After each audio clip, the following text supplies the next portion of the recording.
Al valorar los ejes norte y sur y cada una de las provincias, se obtiene un importante número de hallazgos. A continuación se exponen algunos, de manera muy sintética. El equipo investigador tiene información más amplia y profunda que puede ser compartida y trabajada en los procesos de formación que puedan darse más adelante. No obstante, la información que se presenta a lo largo de este informe es suficiente para fundamentar los cambios de enfoque, de gestión, de organización y de operación que el servicio jesuita a refugiados puede dar.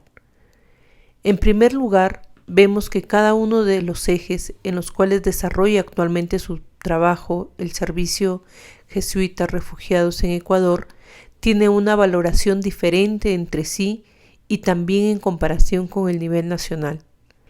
En el eje norte, la valoración de la situación es un poco mejor que para el nivel nacional, principalmente porque lo económico-demográfico es un poco menos grave. En efecto, la productividad del conjunto de las provincias del eje norte es un poco menor que las del sur, pero principalmente la inequidad es menos marcada. Por supuesto, a esto contribuye que hay una mayor diversidad ecosistémica y que en general el deterioro es mucho menos marcado que el eje sur. También la existencia de redes culturales de apoyo y prácticas de reciprocidad y solidaridad es mayor. La situación en cuanto a lo organizativo institucional se valora de manera similar para los dos ejes, aunque hay diferencias en modalidades y procesos. Al profundizar en el estudio de las provincias para el eje norte, vemos que la provincia con peor valoración es Esmeralda. Su situación es peor, comparada tanto con la valoración nacional como con la del propio eje. En cuanto a la comparación entre todas las provincias estudiadas, es la segunda peor valorada, solo superada por Guayas. Lo que más contribuye a esta mala valoración es que el deterioro territorial, cultural es muy marcado. La agroindustria y la actividad extractiva son muy deteriorantes. También lo organizativo institucional parece estar mucho más permeado por prácticas clientelares. Otro aspecto clave es que al interior de la provincia también hay diferencias marcadas. En general, se puede decir que el deterioro cultural en las condiciones de vida, en lo territorial y en el desempeño institucional es mucho más marcado hacia el norte de la provincia. En Carchi, la situación territorial y cultural es igual de grave que en Esmeraldas. La dinámica económica es un poco menos inequitativa que para el resto de las provincias de la frontera, tal vez debido al dinamismo comercial de la frontera con un poco menos de incidencia del frente delincuencial que en Esmeraldas y en Sucumbíos. No obstante, el deterioro territorial es marcado.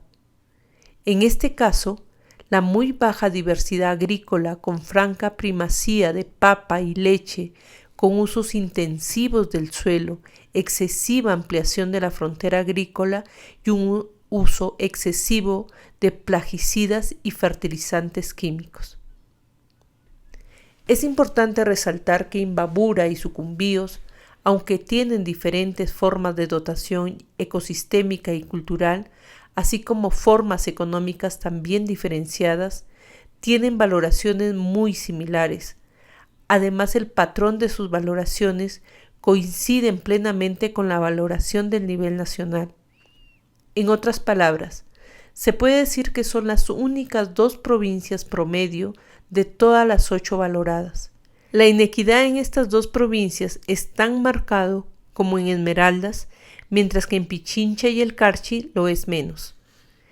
En Sucumbíos predomina una inequidad marcada que afecta principalmente a mujeres y jóvenes, pues predomina un patrón económico de enclave extractivo que lleva aparejada procesos culturales que degradan la vida, el ser humano y principalmente a los símbolos femeninos fundamentales, como los ecosistemas y las mujeres jóvenes.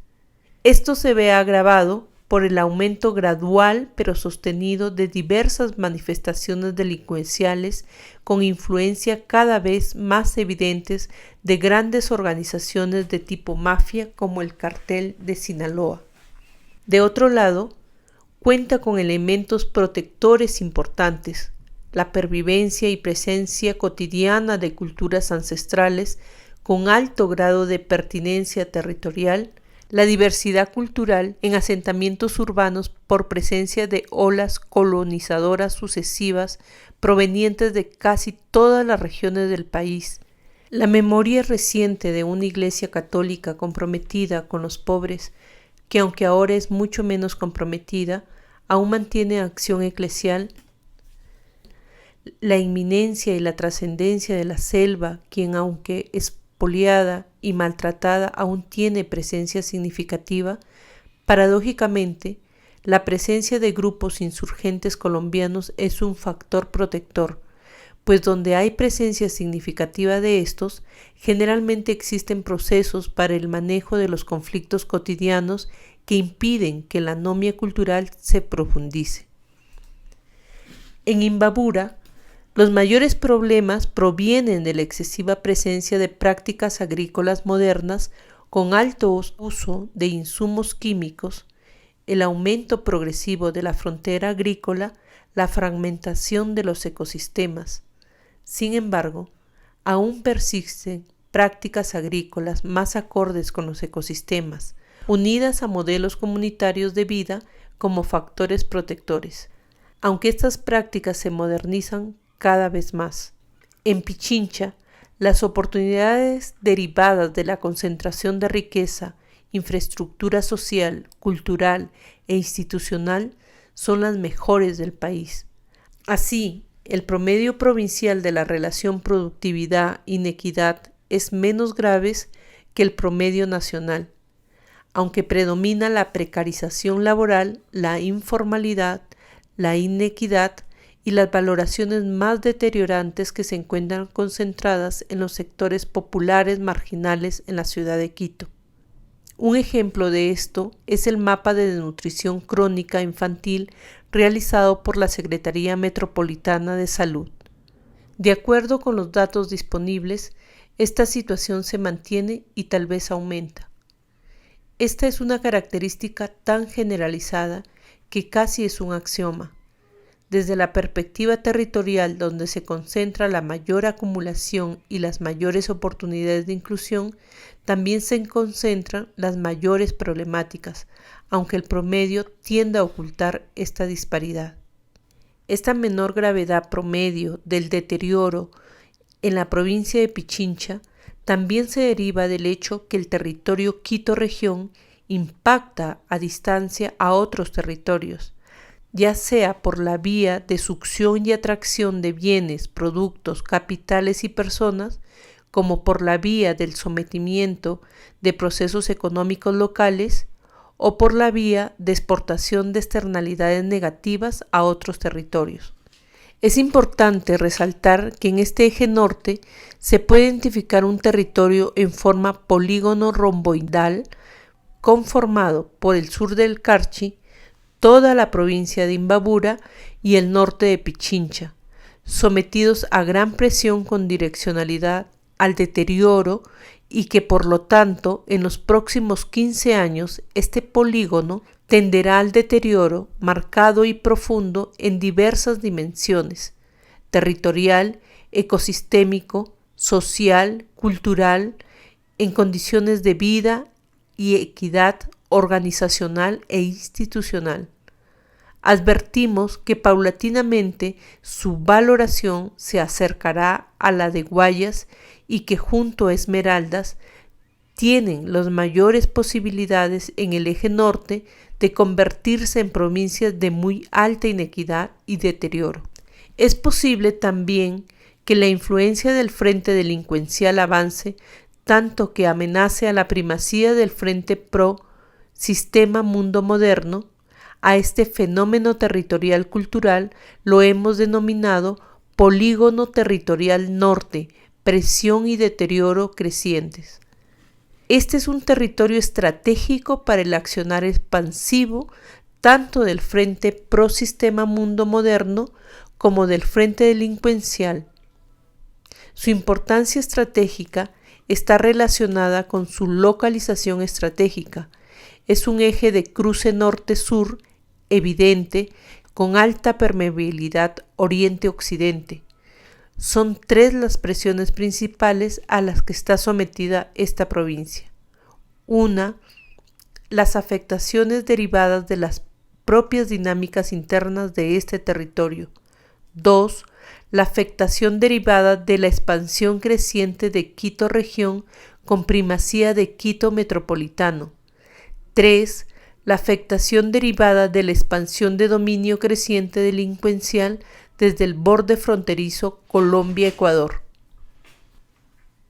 La situación en el eje sur, comparada con la valoración nacional, ha sido peor en el pasado, es peor en el presente y tiende a empeorar en el futuro. En efecto, en el eje sur la economía es productiva, hay mayores oportunidades de ingreso, pero la precarización, la informalidad y la inequidad del mercado laboral son también mayores. La inequidad está presente con mayor intensidad en todas las dimensiones sociales y económicas. De otro lado, el deterioro cultural y territorial es mucho más marcado, la diversidad está francamente disminuida y la potencialidad del territorio es baja. En cuanto a lo organizativo institucional, la situación es muy similar a la ya descrita para el nivel nacional. Veamos ahora la valoración para las provincias del eje sur. La valoración para Loja es la mejor. En lo económico demográfico, en términos generales, sigue la misma pauta que sigue en el país. El eje sur como un todo, las 3 provincias del eje sur y 3 de las provincias del eje norte, Esmeraldas, Carchi y Sucumbíos. El deterioro territorial cultural es muy similar a lo ya descrito para el nivel nacional. Lo verdaderamente llamativo es la dinámica organizativo-institucional. Muestra mejores valoraciones que las del nivel nacional, que las del eje sur y que las de casi todas las provincias estudiadas. Tan solo Pichincha tiene valoración similar. Sin embargo, las razones de esta valoración son muy diferentes a las de Quito. Gracias a su ubicación geográfica, Loja, aunque cercana en distancia a Guayaquil, está relativamente aislada de esta ciudad, por lo que la influencia negativa propia de la expansión urbana ha sido baja. Además, la continuidad transfronteriza con Perú aporta dinamismo cultural, económico y organizativo institucional. Ni siquiera el breve periodo de la denominada guerra con Perú afectó verdaderamente este dinamismo. La diversidad ecosistémica de la provincia también permite interacciones económicas, demográficas, culturales, organizativas e institucionales diversas. Por otro lado, la frontera es mucho menos comercial y desordenada que la llamada frontera de Huaquillas, y la influencia delincuencial es también menor que la del Oro y muchísimo menos que de la frontera norte. La provincia del Oro tiene valoración similar al nivel nacional y al nivel del eje sur, tanto en el eje económico-demográfico como en el eje organizativo-institucional. El deterioro territorial, cultural, en las condiciones de vida y en el proceso vital humano es mayor que la de Loja y menor que en Guayaquil. A pesar de la primacía de agroindustria y monocultivos, el Oro tiene diversidad de actividades económicas.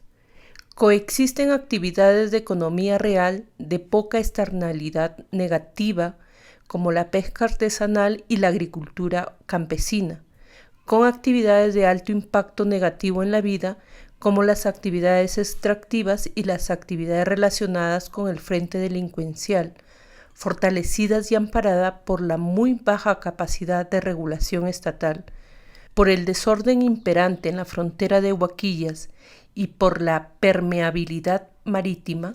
Desgraciadamente, en el horizonte de tiempo de los próximos 15 años, las actividades de bajo impacto tenderán a disminuir gradual pero evidentemente, mientras que las de alto impacto tenderán a subir de manera acelerada. En Guayas la situación ya es de deterioro profundo. A pesar de esto, su dinamismo y la importante disponibilidad de oportunidades se mantienen gracias a fenómenos similares a aquellos que dan dinamismo a Pichincha y a Quito metropolitano. Es decir, gracias a, primero, a la dinámica de succión y atracción de bienes, productos, capitales y personas. Segundo, a la dinámica del sometimiento de procesos económicos locales. Tercero, a la dinámica de exportación de externalidades negativas a otros territorios. Además, su condición de puerto más grande del país conecta sus procesos económicos con el mundo. Es posible afirmar que en Guayas el denominado Frente Delincuencial tiene presencia importante y en diversos territorios y actividades tiene importante influencia sobre la institucionalidad público-privada. También se puede afirmar que tiene al menos igual y tal vez más influencia que el Frente Pro Sistema Mundo Moderno.